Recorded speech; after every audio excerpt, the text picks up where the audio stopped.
Hello and welcome to this edition of Kpsn.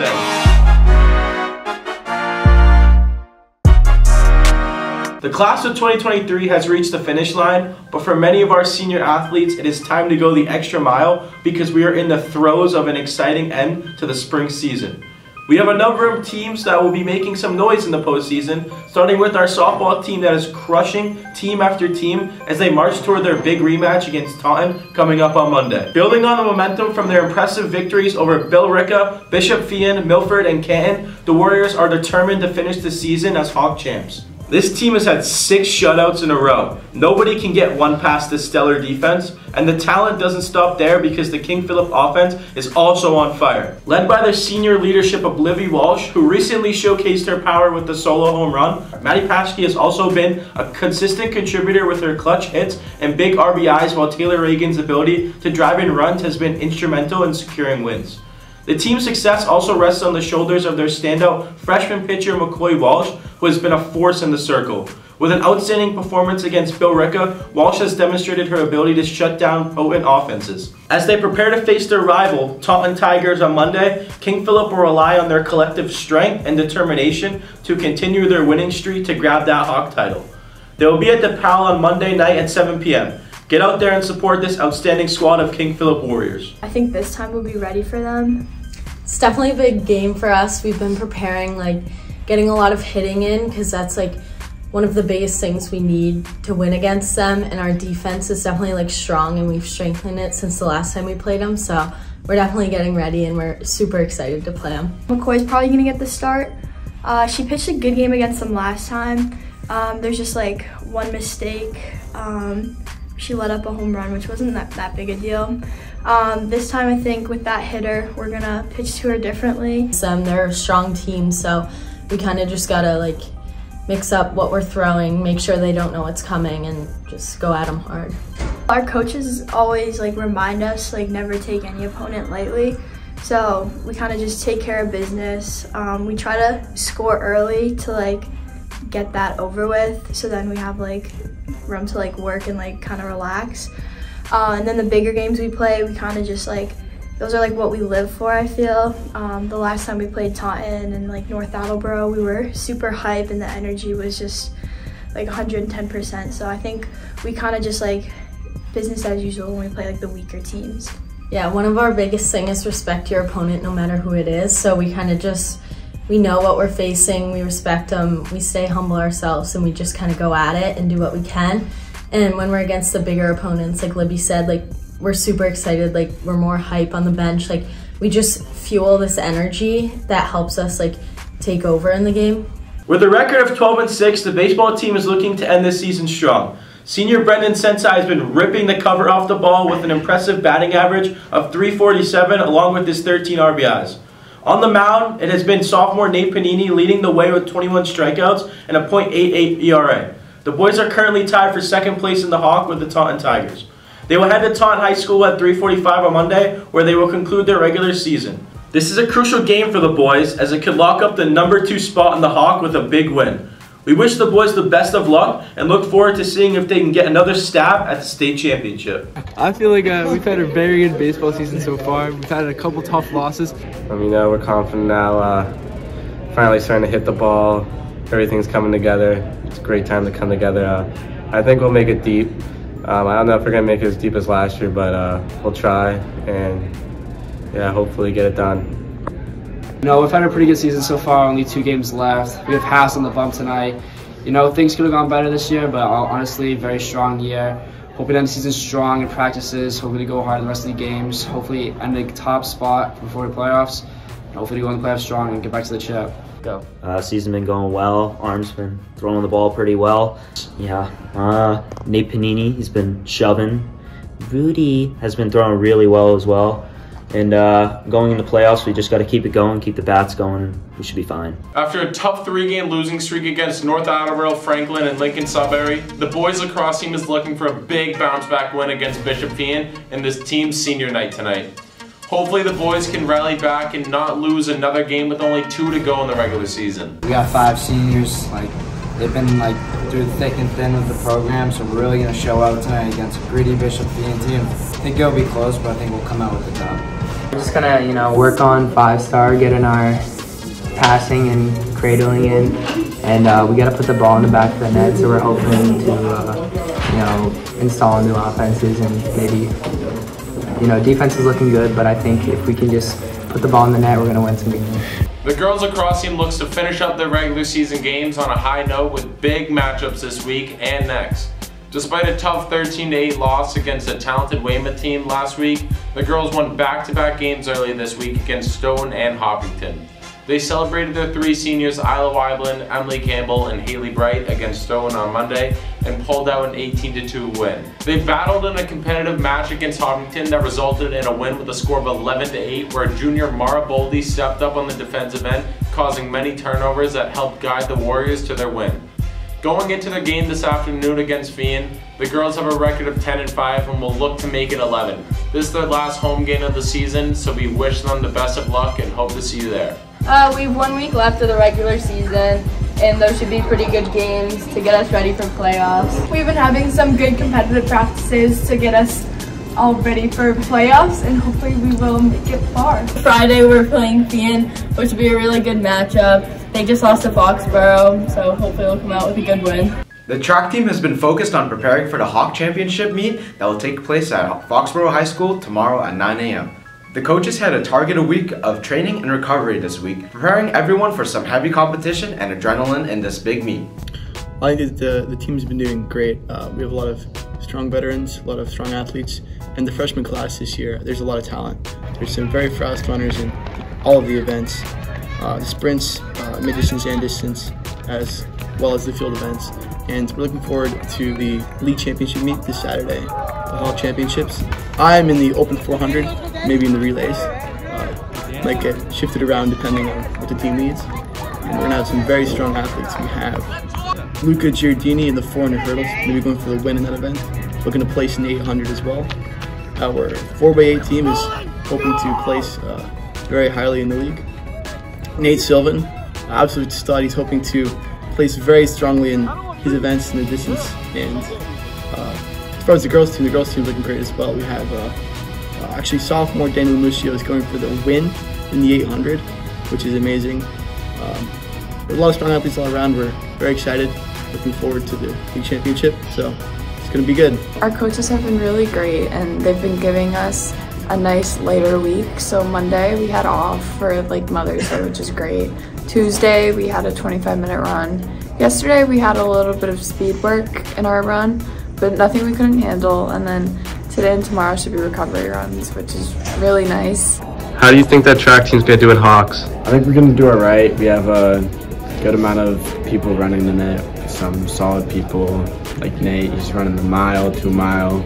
I've always PR'd at Hawks and always gotten a really great time, just because the crowd, the whole thing is awesome. So I'm really hoping I hit a faster time. I'm gonna put all in on Saturday, see if I can run a huge PR and move on to divs. Hello T-Rog, how's the team feeling going into Hawks? You know, feeling pretty confident. We got a pretty strong team this year, a lot of big performers on our team. Hoping for big turnout, a couple first places, mainly from the girls team, but hoping for some top 5s, top 3s out of the team. Our boys volleyball team is bouncing back with back-to-back wins, winning 3-0 to Millis and 3-0 to Dighton Rehoboth. We hope they can keep the momentum going as they look for revenge against Nipmuc on Monday, and then hope to dominate Norton to finish off the final game of the season. Come support our boys on Wednesday at home as our seniors pass the torch on to a young team that has a bright future ahead of them. We're trying to turn it around. We've been on the come up, so it's only up from here. The boys' tennis season is approaching the end, and they are currently sitting in 4th place position behind North Attleboro. Our boys were able to take down Milford 4-1 on Tuesday at their home court. Many players stood out and made an impact during the game, like Arjun Kalu and Luke Baylor. Arjun only dropped a pair of games in a 6-1-6-1 second singles match, and Luke Baylor added a 6-2-6-4 win at third singles for the Warriors. Today they will play against Severian at home, followed by another home match against Taunton on Monday. We hope that the home court advantage can help the team secure a strong finish to the regular season. The girls' tennis team is fighting for the first place spot against North Attleboro. In their last match, the girls bounced back from their previous game, which ended in a loss. They blew out Milford in a 5-0 win at our home court. Players like Ahuna James, Shay Melman, and Caroline Fries played a big role in the victory. Ahuna didn't drop a game in a 6-0, 6-0 first singles, while Shay only lost one game in a 6-0, 6-1 second singles victory.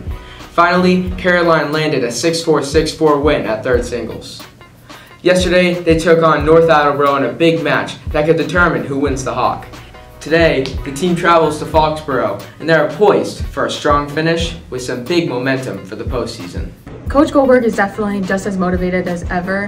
He has a lot of spirit, and he really just wants us to always do our best. Focus on like your own self. I think it's just like staying calm in any situation and just trying to keep moving forward without trying to like show so much, like show your like expressions and your emotions on your sleeve, because like during tennis, like anyone can pick that up and like they'll use it against you. So I think like he just like tries to tell us, like teach us lessons through tennis that will help us like in our regular lives. I think as a team, like our doubles teams are really good this year.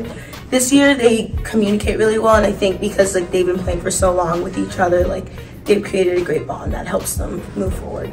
We're hoping to make it at least farther than last time. Last time we had a tough draw. We got out first round. Like with our senior night yesterday, it really just made us appreciate like our last and final moments as seniors, and like just truly trying to like cherish every moment that we have left. Tom Brady is coming back to the Patriots, but this time he isn't going to be wearing pads. It's been confirmed that the best quarterback in NFL history is going to take the field at Gillette one last time. At the Patriots' home opener against the Eagles, Tom Brady is reportedly going to take the field to say one last goodbye to the team who drafted him over 2 decades ago.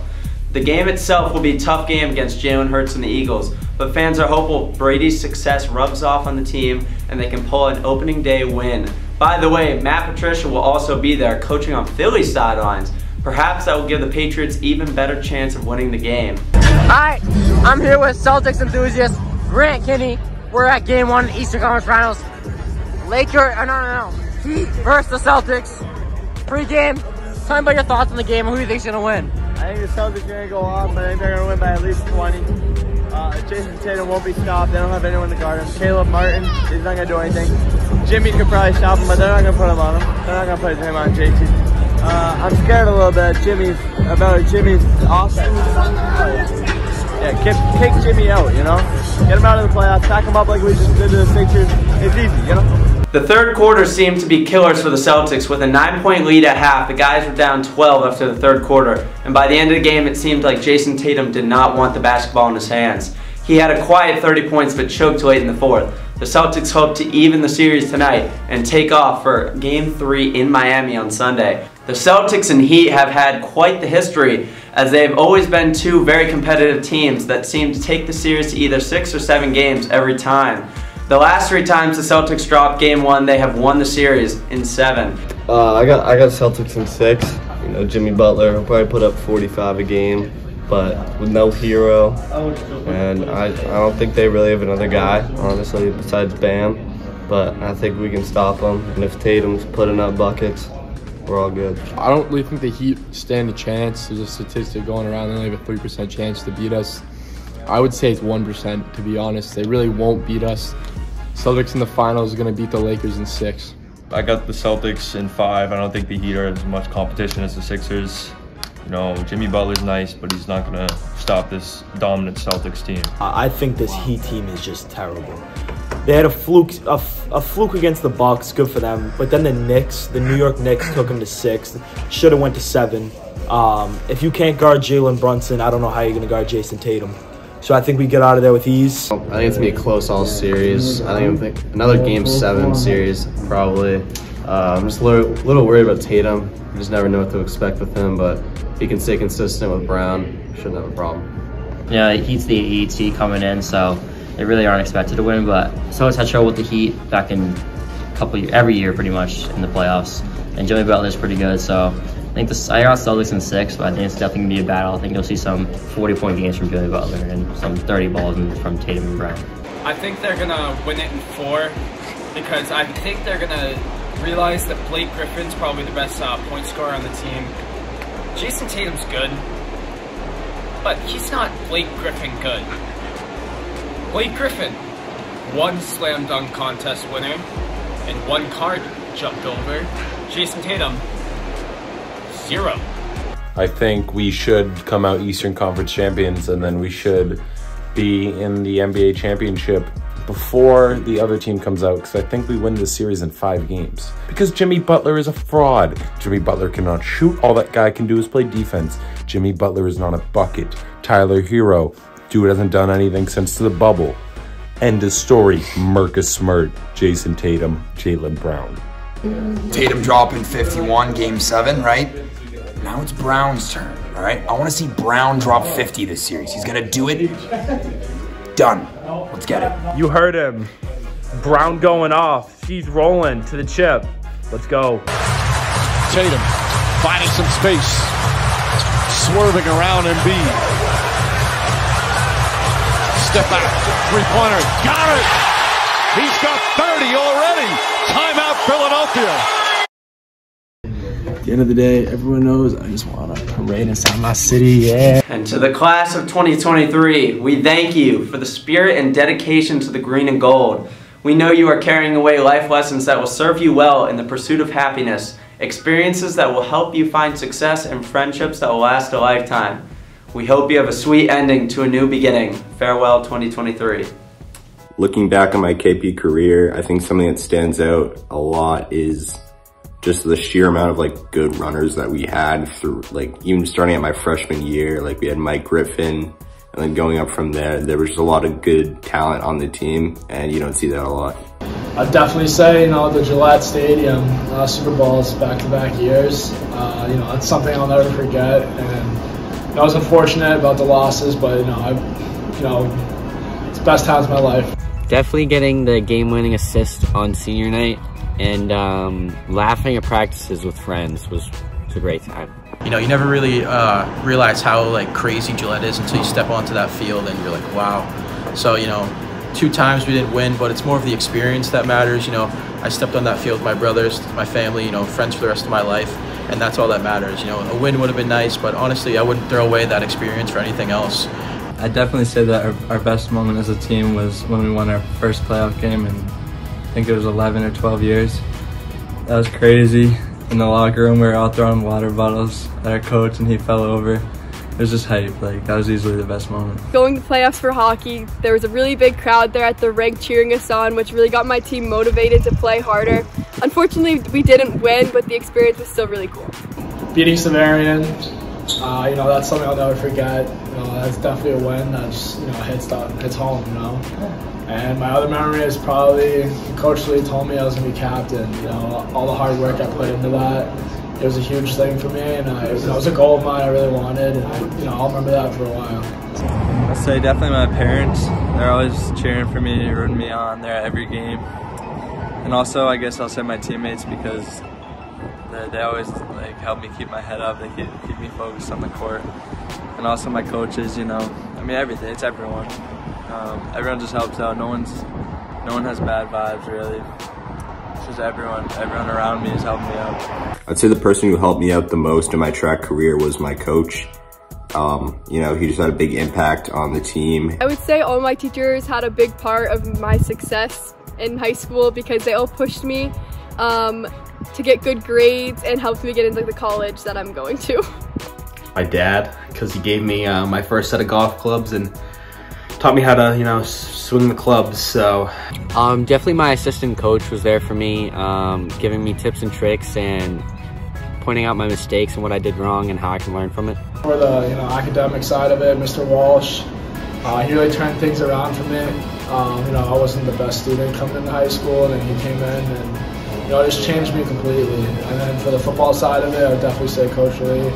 You know, like I said, the life lessons and all of that, you know, it's teaching me about character and discipline. You know, I had a great career here. Senior year, a couple guys went down. I stepped up big and filled in a couple roles. And yeah, you know, Coach Lee always said hard work pays off. I'm going to keep that saying with me for the rest of my college career. To the incoming underclassmen, I'd like to tell you to persevere and listen to the upperclassmen. First one I'd definitely say is stay calm, cool, and collected on the court. I'm the type of guy to just stay calm and like lead the team that way. Underclassmen, I want you to know how much I love you I'll always be there for you as a Cap. Know that. And win. That's my advice. I'd say work hard. Never give half effort. Always try your best at everything you do. My advice would be stay in the classroom, do your work, you know, stay on top of things and don't get distracted. And, you know, for the sports side of it, if you're playing football or any other sport, stick to the grind. I always say it to everybody, everyone knows this, you know, be addicted to the grind. And just keep working and everything will pay off. The 4 years of being in high school really does go by fast, so take it in while you can. Never give up. That hard work pays off. And lastly, that hard work beats skill every time. Another life lesson was, you know, nothing's given, you know, it's all earned. And, you know, there's no handouts in life. So that's something I also learned from Coach Lee. So shout out to him. Next year, go to the University of South Carolina. I might play club hockey. We'll see what happens. Next year, I'm going to UMass Lowell and majoring in engineering. Next year, I'm going to college at Coastal Carolina. University of Virginia, you know, make the golf team there, D1. Yeah. So my next 4 years, I'm looking to, I'm going to be playing football, college football for Franklin Pierce, which is a Division II school. You know, I'm pretty excited for it. You know, I'm grateful to have the opportunity.